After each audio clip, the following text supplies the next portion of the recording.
Olá, amigos e professores que acompanham a TV Comunitária de Brasília e o site do Simpro. Eu sou Paula Nogueira e este é o TV Simpro.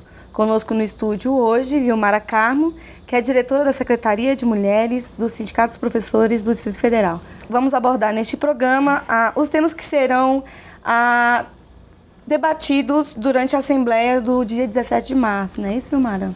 Isso. Bom, primeiramente eu vou pedir para você fazer uma avaliação da conjuntura que nós temos hoje regional. Nós temos muitas questões a serem debatidas, né? Tem o ato do dia 18, tem o PL 131, tem a reforma da Previdência. Você pode falar um pouquinho para a gente, um apanhado? Olha só, nós estamos numa situação muito séria hoje no Brasil, né? E muito preocupante. O quadro que se constrói, que está aí, na verdade, é um quadro de ameaça de direitos, né? Ameaça à democracia, que é um valor, que é uma instituição que a gente tanto defendeu, que a gente tanto defende e que veio das gerações passadas a luta para conquistar a democracia, né? Então, o que a gente tem hoje de cenário é uma ameaça à democracia. Quando a gente fala em ameaça à democracia, a gente coloca o processo eleitoral através do sufrágio, né, que é uma grande conquista da sociedade brasileira e que hoje ele está ameaçado porque a população foi votar no ano de 2014, decidiu por um mandato da presidenta Dilma, né, a maioria decidiu por esse mandato e hoje ele está ameaçado aí, de uma forma sem legitimidade, né? Então, esse é um risco que a gente tem hoje de perdas de direitos, né? A gente se coloca nesse patamar. Essa questão da democracia é um valor muito sério, muito caro e que talvez as novas gerações tenham dificuldade de perceber, né? Porque já nasceram num ambiente democrático, já nasceram num ambiente de conquistas de direitos estabelecidos e não conseguem... Liberdade de expressão, né? Liberdade de expressão e não conseguem perceber que isso tudo está em vias de acabar. E isso pode acabar sim. E aí é nesse contexto que a gente percebe a ameaça da democracia, que é muito difícil a gente lutar pela manutenção dos nossos direitos. E aí nesse item eu queria entrar e falar da reforma da Previdência. Existe uma possibilidade de uma terceira reforma da Previdência, né? Baseado na expectativa de vida de nós brasileiros e brasileiras, a proposta de aumentar o tempo de contribuição, o tempo de serviço. E num governo democrático, você faz essa disputa, você vai para a rua, você enfrenta, você tem mais espaço para o diálogo. Num estado de exceção, esse diálogo não existe. Esse espaço de ir para a rua não existe. As coisas são feitas às escuras, no anoitecer, no alvorecer do dia, e a gente não consegue, então, ter a garantia dos nossos direitos respeitados. Certo? Então a gente tem uma preocupação muito grande, porque é tudo um conjunto, não é uma coisa assim, a democracia está aqui, a reforma da Previdência está aqui e a gente consegue manter uma ou manter a outra, não. Ou a gente mantém tudo, ou a gente corre um sério risco de perder tudo, né?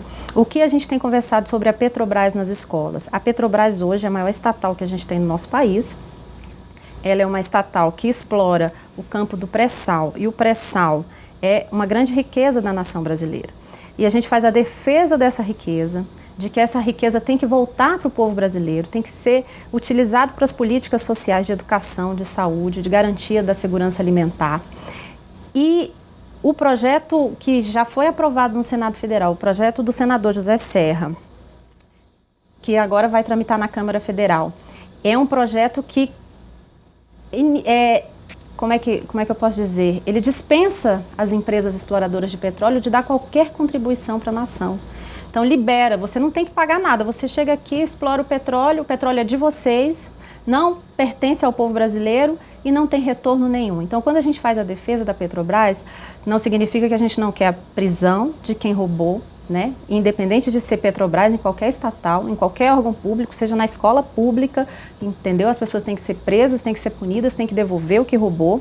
Agora, a gente não pode defender que a Petrobras seja vendida, até porque ela não tem um preço Ela vale tanto que hoje, se juntar 7 irmãs do petróleo, elas não conseguiriam pagar o valor da Petrobras por conta do pré-sal que a gente tem. A gente tem mais petróleo no pré-sal do que todo o petróleo extraído até hoje na Petrobras, né? Então, isso é uma riqueza. E aí, nesse momento, a gente falava aqui antes de começar o programa, né? A geopolítica está indo contra essa riqueza que a gente tem, né? Se a gente teve bonanças aí no nosso mercado de consumo, aí 12 anos de mercado de consumo de bonança, também por conta da Petrobras, também porque o barril do petróleo estava com preço lá em cima. Então, essa queda, que não é definida pela Petrobras, que não é definida pelo governo brasileiro, né, mas que tem interesses, inclusive de olho lá na Rússia, que banca a energia da Europa Ocidental, né, tem interesse na Venezuela, tem interesse também aqui na Petrobras do Brasil. Então, a gente tem que ter esse cuidado, a gente tem que ter esse olhar. O Brasil não é um país pobre, o Brasil é um país cheio de recursos naturais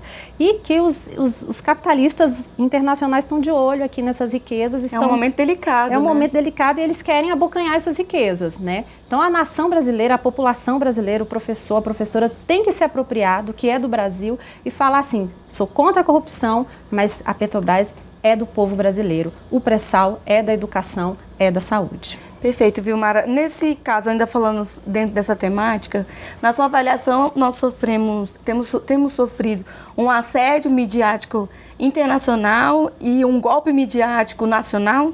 Sim, com certeza. Então, assim, se a gente pegar as avaliações sérias de fora, todo mundo consegue ver que essas manifestações que aconteceram domingo, muitas foram bancadas, foram sustentadas por essas empresas que têm interesse, né, nas riquezas do Brasil, certo? Então, a mídia local, a mídia nacional, né, que o Paulo Henrique Amorim chama de PIG, Partido da Imprensa Golpista, tem um interesse muito grande em vender, né? Eu não sei nem se eu uso esse verbo vender. Quando eu visito as escolas, eu não falo vender, eu falo dar esse patrimônio da nação, né? E tem interesse por quê? Porque são empresas muitas que sonegam, que não pagam seus impostos em dia, né? Então tem todo um conjunto assim, a população atenta, a população fiscalizando, a população participando e dentro daquela concepção de que a mídia ela é uma concessão, né? Então, se a mídia informasse a população de fato de como é que funcionam as regras do jogo dentro do capitalismo, a população não sairia nas ruas apenas para chegar lá e falar eu quero fora Dilma ou contra a corrupção. Ia para as ruas para falar Globo, pague seus impostos, faça uma programação decente para a população brasileira, entendeu? Ou mesmo caçar, né? Ou caçar a concessão, né? Porque é um desserviço que eles prestam. Desserviço, exatamente, né? Então, tudo isso avançaria mais. Não é interessante você fomentar esse tipo de indignação na população, que a população vai vir contra a própria empresa, então é melhor ficar com essa programação água com açúcar, omitindo muitas informações. Claro, claro.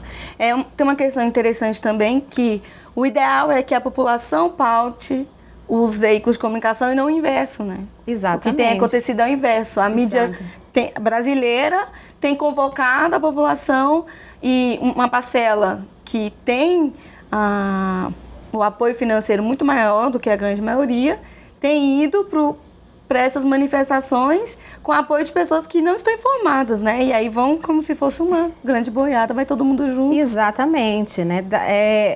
Um exemplo disso é que ficou bem claro nas redes sociais é a rede Habib's, né? Que está lá com o processo de sonegação fiscal e chamando o povo para ir para a rua com material, com campanha entregue nas lanchonetes de vamos melhorar e mudar o Brasil. Então, se você quer melhorar e mudar o Brasil, comece fazendo a sua parte. A outra questão que eu queria colocar, que você levantou, com relação às pessoas que foram às manifestações, né?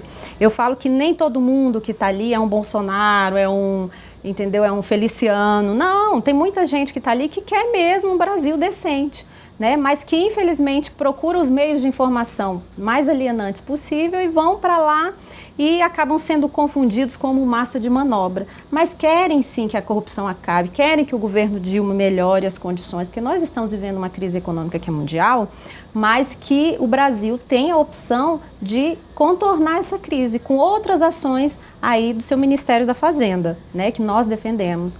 Por exemplo, como a reforma tributária. Né? Tá sem dinheiro, não tem recurso, então vamos aumentar a fiscalização, Vamos trabalhar com o judiciário no sentido de punir aqueles sonegadores, entendeu? Como essas empresas que a gente acabou de citar aqui. Então, assim, tem dinheiro? Tem recurso? Tem. A gente sabe que durante os governos Lula e Dilma, os bancos, os principais bancos do Brasil, inclusive os públicos, eles cresceram em 86% os seus ativos. Então, assim, dinheiro tem, riqueza tem. O que não está acontecendo é a distribuição. E para que a distribuição aconteça, é preciso uma reforma tributária. É preciso que se leve às ruas, que é o que nós vamos fazer na sexta-feira e também no dia 31, essa pauta da reforma tributária. Os ricos têm que pagar impostos nesse país. Não adianta só ir para as ruas, chamar a manifestação e na hora lá de prestar suas contas ao Estado brasileiro, não prestar. Com a desculpa de que, mas o Estado brasileiro rouba meu dinheiro. Rouba, mas a gente precisa de dinheiro para bancar a educação pública, para bancar a saúde pública, entendeu? E fiscalizar. O papel do brasileiro não pode ser só de ir para as ruas no domingo e o resto do ano esquecer que tem um poder nas mãos de fiscalizar, através dos conselhos, através das associações de bairro, entendeu? Então, esse momento também que a gente está vivendo, tem um ideograma chinês que ele descreve a crise do mesmo jeito que ele descreve a oportunidade.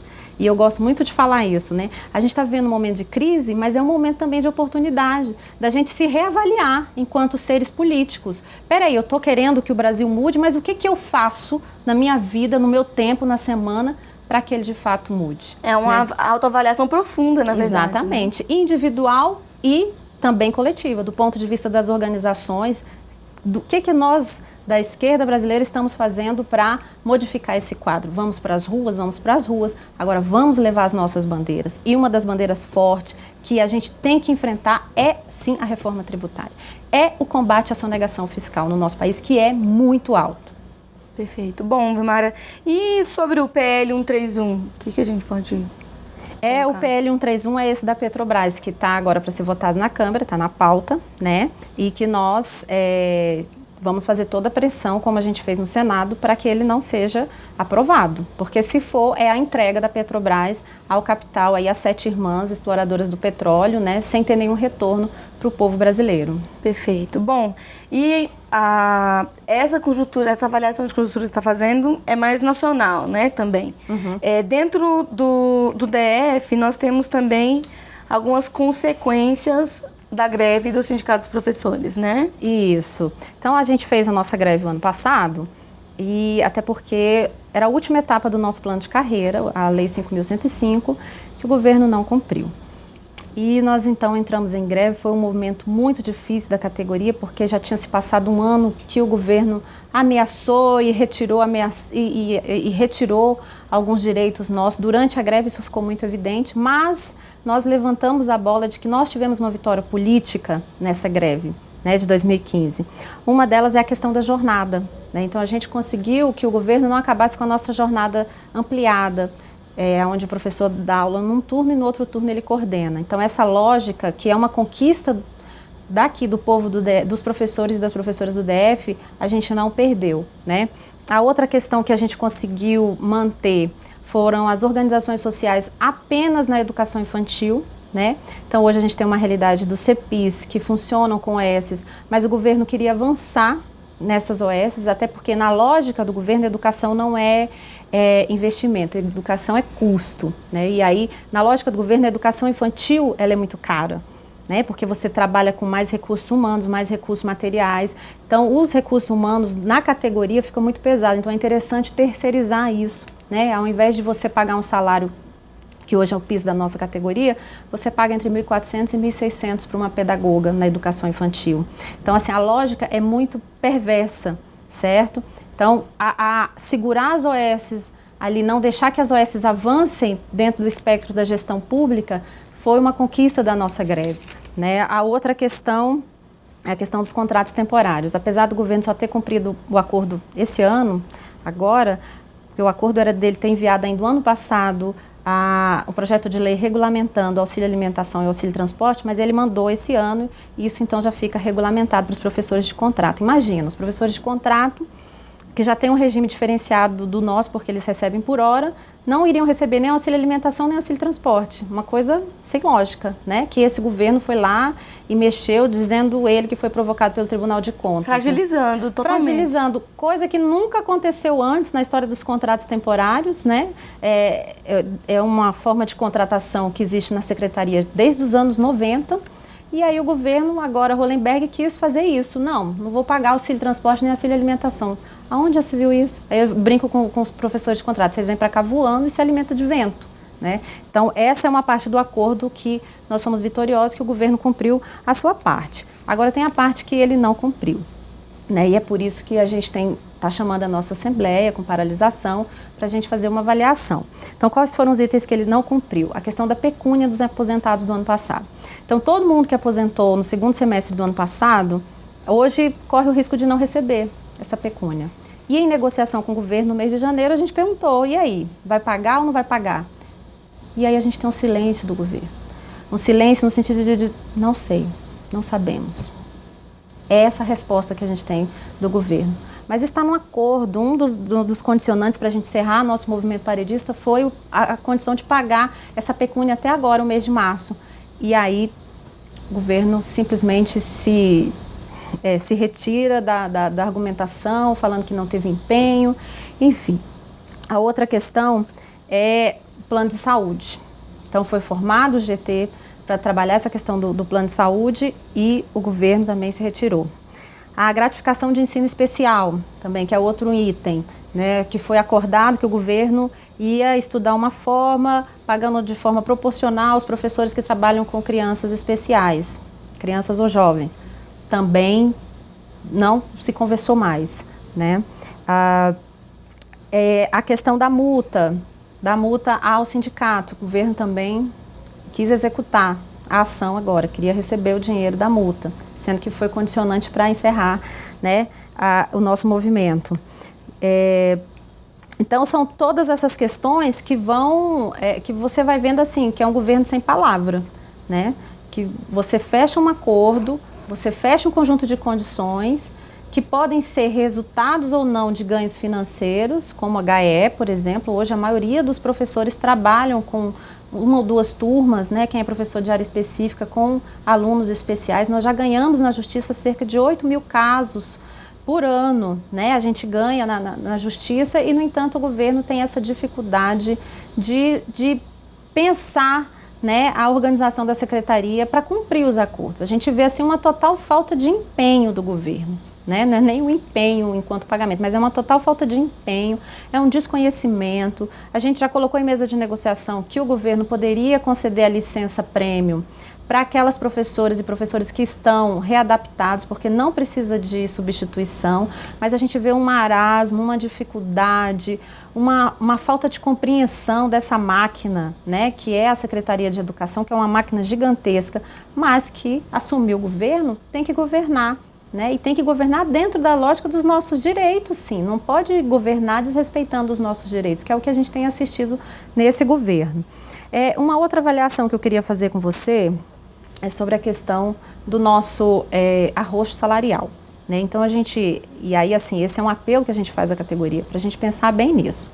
Nós estivemos aí do ano de 2002 ao ano de 2013, a gente teve por ano reajustes que superaram o índice inflacionário. Então a gente conseguiu ir para um patamar de poder aquisitivo no nosso salário que foi uma crescente, né? Foram 11 anos assim. A partir de 2014, 2015, a gente chega hoje com uma média de 10% de perda salarial, né? Então, tudo aquilo que a gente construiu em 11 anos... É um retrocesso. É um retrocesso. A gente coloca em 3, 4 anos, a gente pode sim destruir esse poder aquisitivo da categoria.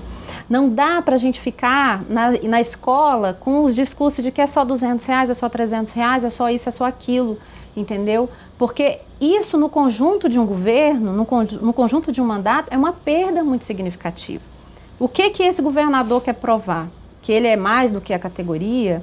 E aí nós falamos, essa categoria aqui já enfrentou governos muito duros, governos muito difíceis, governos que terminaram seus mandatos e foram para a cadeia, entendeu? Então, assim, nós não temos medo de fazer esse enfrentamento. Nós não temos medo, nós somos uma categoria que atendemos quase 500 mil habitantes do Distrito Federal de segunda a sexta. É uma categoria muito forte, muito poderosa. Então a gente conclama mesmo, convoca a categoria para essa Assembleia, para a gente poder participar e mostrar para esse governo que nós não estamos satisfeitos com essa situação de arroz salarial e que nós não vamos deixar essa conquista de mais de uma década ir pro ralo abaixo por conta de uma incompetência do governo local. Ou até uma implicância com a categoria, né? Porque é golpe atrás de golpe, né? Exatamente. Vamos falar um pouquinho sobre o PEDAF. Ah, tá. Bacana perguntar isso, porque esse é um dos itens, assim, a gente vive hoje num processo de gestão democrática. A gestão democrática é uma lei que ela precisa ser reavaliada agora até o meio do ano, certo? E aí a gente, sempre que a gente visita as escolas, a gente fala do PEDAF. Pode parecer algo que, isso não diz respeito ao sindicato. Mas diz sim, porque nós defendemos a gestão democrática, né? Essa categoria defende a gestão democrática e muitas diretoras e muitos diretores estão à frente e sabem o que é começar um ano letivo sem esse dinheiro. O PEDAF é uma verba que vem do Distrito Federal, é contabilizada a partir da quantidade de estudantes especiais, né? Toda uma lógica pedagógica administrativa desse dinheiro para vir para a escola. E durante 3 anos, os últimos 3 anos, esse dinheiro veio sendo reduzido, certo? E nesse ano não teve ainda entrada de PEDAF. Então, quem é diretora, quem é diretor e quem faz uma gestão mesmo democrática junto aos professores e a orientadores, sabe como é difícil começar um ano sem PEDAF, certo? Se você não tem hoje o canetão, a professora vai tirar do bolso, entendeu? Eu teria que tirar do meu bolso se a escola não tiver o PEDAF para bancar isso, certo? Aí você não tem mecanografia funcionando, você não tem papel nas escolas. Aí eu falo com o pessoal, a gente está voltando a uma época do cachaçinha. O cachaçinha era um mimeógrafo que os professores ficavam rodando as cópias, né? Com álcool, e aí ficava rodando as cópias, muitas vezes com o dinheiro do próprio bolso dos professores para comprar o papel, para comprar o álcool, né? E quando eu entrei na Secretaria de Educação, eu produzi o meu próprio material, isso em 2001.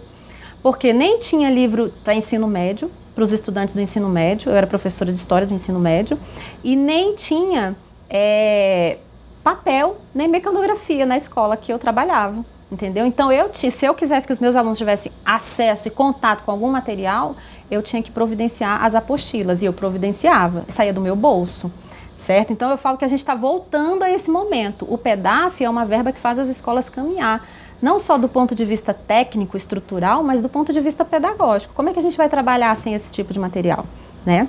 E aí um outro aspecto que eu queria ressaltar com relação à gestão democrática é que esse governo está com a proposta de colocar prova de avaliação para os candidatos e candidatas a diretoras de escola. E nós somos contra isso. A gestão democrática não funciona assim. Esse é um formato que foi da gestão compartilhada, o projeto já derrubado. A gente defende a eleição. Qualquer profissional aí dentro das regras, tenha trabalhado na escola, que seja professor, enfim, seja candidato. Valorizando mais a experiência, né? Exatamente, o fazer pedagógico muito mais do que uma prova que vai aferir ou não o conhecimento. Então, queria também deixar claro que nessa perspectiva nós somos contra, tá certo? Perfeito. Bom, ocorreu em 2015 uma paralisação, né, dos professores, em virtude do não cumprimento dos acordos, Isso, né? Foi a nossa greve. Nós temos agora um indicativo de uma nova paralisação, não é isso? Porque nós não finalizamos a nossa greve, nós suspendemos a greve, certo? E aí, nessa Assembleia de quinta-feira, nós vamos avaliar se nós vamos continuar a greve, se nós vamos suspender a greve, se nós vamos permanecer no estado que nos encontramos, que é um estado de mobilização. Então, essa avaliação que nós vamos fazer com a categoria, certo? Como que nós vamos nos organizar a partir da nossa luta aí, das nossas perspectivas. Hoje, por exemplo, está acontecendo o debate nas escolas de eleição de delegado e delegada sindical. Então, a gente tirou hoje e amanhã o dia da eleição de delegado e delegada sindical. Então, a gente também conclama a categoria da importância da organização pelo local de trabalho, né? O que o delegado e a delegada faz? Eles organizam, eles fazem o debate nas coordenações, entendeu? De como está a situação conjuntural, local, a partir da leitura pedagógica, quais são as inserções que a gente pode fazer na comunidade, por exemplo. Eu estava conversando com uma colega professora e eu perguntei, você fez algum debate sobre o assassinato das duas jovens no final de semana, a Jane e Luíse? Porque isso tem que ser colocado, não só as manifestações de domingo, tem que ir para a sala de aula, mas como o assassinato de duas jovens, uma que estava em casa e a outra que estava na universidade, no momento que foram, atingidas aí. Então, assim, esse debate não pode furtar. E qual momento? É o delegado sindical, a delegada sindical que vai fomentar. Gente, o momento fala disso, o momento exige isso. Então, é muito importante a gente escolher delegado sindical. É muito importante que ele seja eleito ali no debate acalorado do grupo, mas é importante que a escola tenha esse representante, entendeu? Perfeito. Bom, Vilmara, o que nós podemos trazer de informação sobre a campanha salarial de 2016? Então, a campanha salarial de 2016 é uma campanha que vai estar pautada no Plano Distrital de Educação, na Meta 17, onde é uma lei que já foi aprovada, que agora o governo tem que cumprir. Ele tem 4 anos para estabelecer uma isonomia entre a nossa carreira e as demais carreiras, que tenham a mesma formação que a gente. Certo? Então, a gente quer ganhar a média de remuneração que ganham as pessoas que têm graduação, que têm especialização, que têm mestrado, que têm doutorado no GDF. Não é justo que a nossa categoria de professoras e professores, orientadoras e orientadores ganhem menos do que os demais servidores do GDF se a gente teve a mesma formação. Aqui a gente não quer comparar que o nosso trabalho é melhor ou é pior, mas a gente quer isonomia nessa perspectiva de que nós temos o direito de ter o reconhecimento pelo nosso trabalho, como as demais categorias têm. Claro. Bom, não podemos deixar de falar sobre essa epidemia que está ocorrendo no DF, no entorno, causada pelos vírus, na verdade, transmitidos pelo Aedes aegypti, Que é o Zika, chikungunya, a dengue. Então, assim, essa foi uma reclamação que a gente recebeu e a gente tem feito algumas campanhas interessantes utilizando aí a fanpage do sindicato e a própria página. E é engraçado que o povo fala, mas isso tem a ver com o sindicato? Tem, porque isso diz respeito às condições de trabalho. A gente sabe que a Secretaria tem trocado, em parceria com o MEC, várias carteiras e cadeiras. No entanto, a Secretaria não recolheu das escolas essas carteiras e essas cadeiras velhas, e elas ficam entulhadas lá no canto, encostadas no muro, mas a céu aberto. A gente está tendo muita chuva, mês de março, as águas de março. Acumula, né? E acumula e é o foco, da mosquita. É o foco da mosquita. Então, assim, não dá para a gente ignorar essa realidade, porque o governo estabelece uma campanha com o dia de debate, o dia de ação na escola e, no entanto, na prática ali você vai para a escola e corre o risco de ser picado e contrair uma doença. Então, assim, esse discurso da Secretaria não está pegando porque o discurso não está condizendo com a prática. A gente quer que a Secretaria recolha esse material velho. A Secretaria parece que faz o recolhimento uma vez por ano. Nesse momento que nós estamos vivendo, esse recolhimento não pode ser uma vez por ano. É emergencial, É emergencial. Bom, o TV Simpro está chegando ao fim. Você quer reforçar algum convite? Tem mais alguma informação? É só reforçar mesmo para que todas e todos compareçam à Assembleia, porque a nossa campanha salarial de 2016, ela vai definir os rumos da nossa estrutura de carreira daqui até o final do governo Hollenberg. Então, a gente tem que pensar direitinho, formular como vamos nos organizar para que a gente não tenha aí no final desse mandato uma perda significativa do nosso poder aquisitivo. Perfeito. Bom, nós da TV Comunitária de Brasília, mais uma vez agradecemos a sua presença aqui no TV Simpro. Tá certo, eu que agradeço e até quinta-feira. Perfeito. Bom, eu sou Paula Nogueira e este foi o TV Simpro. Eu convido a todos vocês que nos assistem, que continuem acompanhando a programação da TV Comunitária de Brasília e que também reveja o TV Simpro, este programa e também os outros, no nosso canal do YouTube, no nosso site e também no site do Simpro. Muito obrigada e até logo.